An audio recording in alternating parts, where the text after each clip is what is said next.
ತಲಕಾವೇರಿಯಲ್ಲಿ ತೀರ್ಥೋದ್ಭವಕ್ಕೆ ಕ್ಷಣಗಣನೆ ಆರಂಭವಾಗಿದೆ.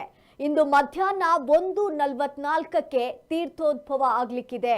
ಮಕರ ಲಗ್ನದಲ್ಲಿ ಕಾವೇರಿ ತೀರ್ಥೋದ್ಭವ ಆಗಲಿಕ್ಕಿರುವಂಥದ್ದು. ತಲಕಾವೇರಿಯಲ್ಲಿ ತೀರ್ಥೋದ್ಭವಕ್ಕೆ ಕ್ಷಣಗಣನೆ ಆರಂಭವಾಗಿದೆ. ಇಂದು ಮಧ್ಯಾಹ್ನ 1:44 ತೀರ್ಥೋದ್ಭವ ಆಗಲಿದೆ. ಮಕರ ಲಗ್ನದಲ್ಲಿ ಕಾವೇರಿ ತೀರ್ಥೋದ್ಭವ ಆಗಲಿರುವಂಥದ್ದು.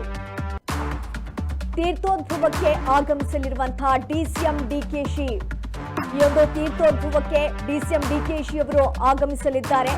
30,000ಕ್ಕೂ ಹೆಚ್ಚು ಜನರು ಈ ಒಂದು ತೀರ್ಥೋದ್ಭವಕ್ಕೆ ಆಗಮಿಸುವಂತಹ ಸಾಧ್ಯತೆ ಹೆಚ್ಚಾಗೇ ಇದೆ. ತಲಕಾವೇರಿಯಲ್ಲಿ ತುಂಬಾನೇ ಜನಪ್ರಿಯವಾಗಿರುವಂಥದ್ದು. ಸಾಕಷ್ಟು ಭಕ್ತರು ಕೂಡ ಈ ಒಂದು ತೀರ್ಥೋದ್ಭವವನ್ನ ನೋಡೋದಕ್ಕೆ ಅಂತ ಆಗಮಿಸ್ತಾರೆ.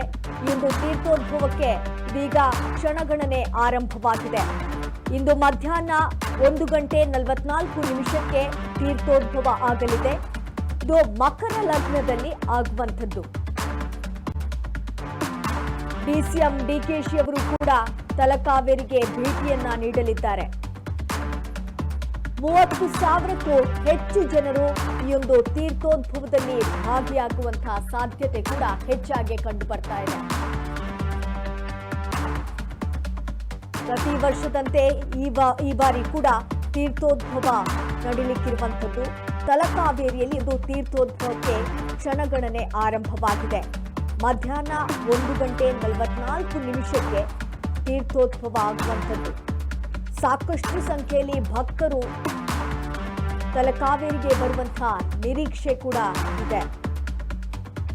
30,000ಕ್ಕೂ ಹೆಚ್ಚು ಜನರು ಆಗಮಿಸುವಂತ ಸಾಧ್ಯತೆ ಹೆಚ್ಚಾಗಿ ಕಂಡು ಬರ್ತಾ ಇದೆ. ಮಕರ ಲಗ್ನದಲ್ಲಿ ಒಂದು ಕಾವೇರಿ ತೀರ್ಥೋದ್ಭವ ಆಗುವಂಥದ್ದು.